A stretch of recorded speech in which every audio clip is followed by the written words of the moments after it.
Here we go. Hey guys, welcome back. Here's a balloon here. So today is the 3rd of June and I'm officially 39 years old. Yay! It's my very last year in my 30s. If you had asked me 10 years ago, what's the milestone that I would have liked to achieve, I would have given you a completely different answer. I would have probably talked about career titles, corporate benchmarks, and I don't know, climbing the next rung of management ladders. But I used to think life was a straight line of constant accumulation. You gather assets, you gather status, you prove your worth, and you just keep moving forward.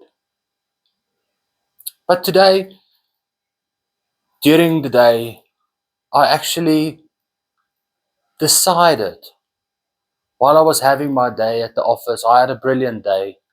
My team surprised me completely. And I was looking back at nearly 4 decades of my life. My entire perspective has flipped.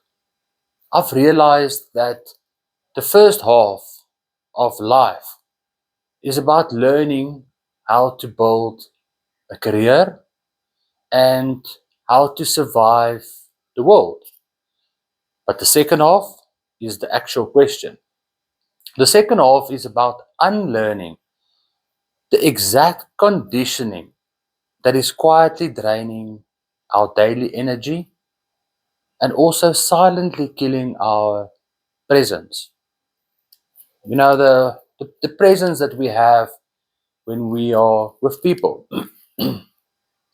So, when you spend years operating in a heavy corporate structure or a certain environment for years, your brain gets deeply conditioned.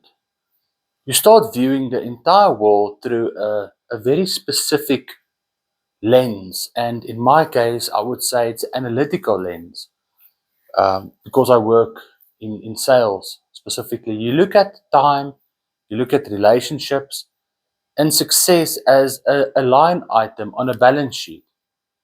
On my birthday today, I want to talk openly about the three specific, I don't want to call it lies. I would rather call it misconceptions. Maybe that's the right word. That I'm actually actively forcing to unlearn, or I'm going to try and unlearn. And it might take me a month, might take me a year, might take me 6 months, might take me 5 years. I don't know. But it's three things that I'm really going to start focusing on. So the first thing is I'm going to try unlearning the addiction of being busy. In a professional world, a packed calendar is worn like a badge of honor. We constantly brag to each other how full our schedules are, how many back to back meetings we have, how exhausted we are. But it's a performance. A full schedule means absolutely nothing if the work isn't getting done. I'm also unlearning that the lie the lie about what we are worth as a person is measured by how chaotic our day is.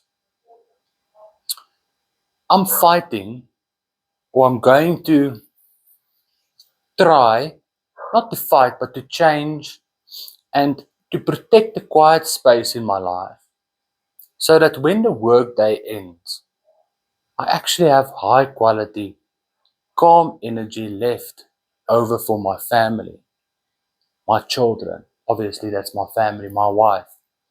Instead of just handling them or not handing them the emotional crumbs at the dinner table.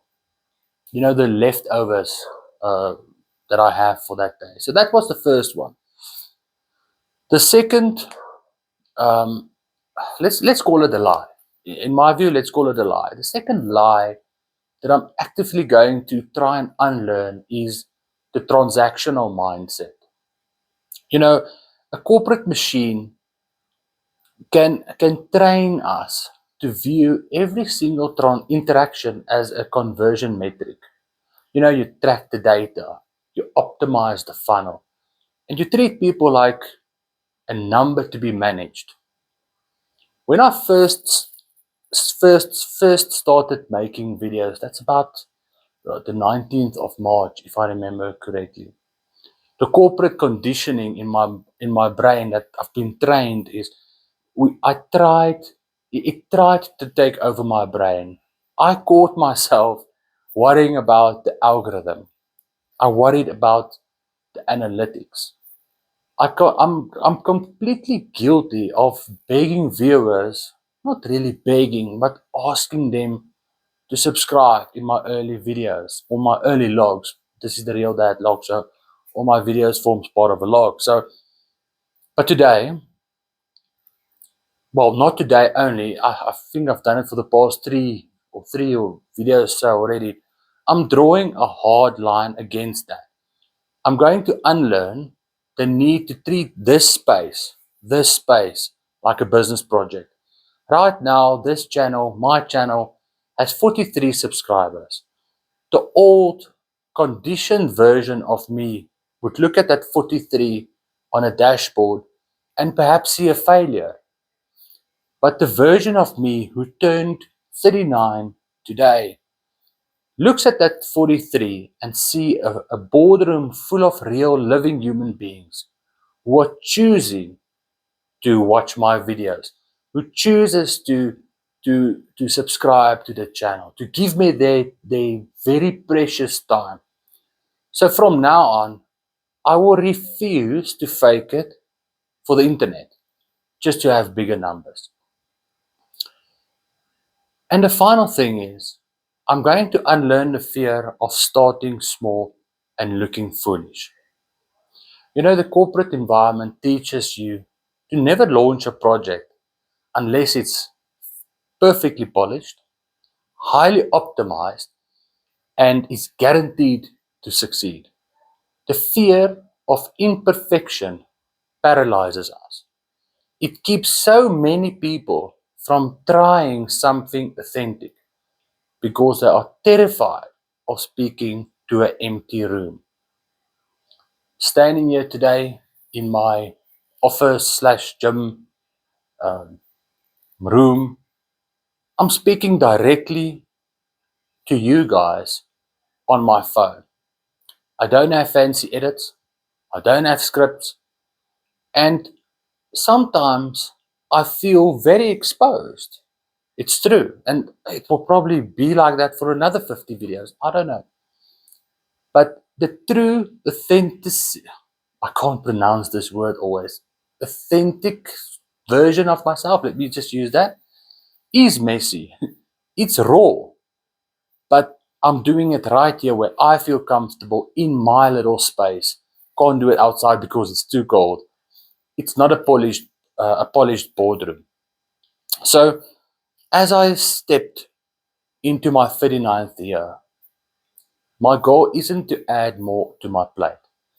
It's to strip away the noise.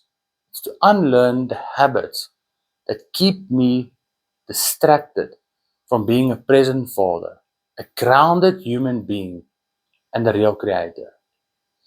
So I want to thank you to those 43 subscribers who have decided to walk this journey with me. Your presence here, your presence, is the best present I could have received for my birthday and could have asked for. Let's keep it real, guys. Keep it authentic. And I'll see you in the next log. Lekker bly. Cheers.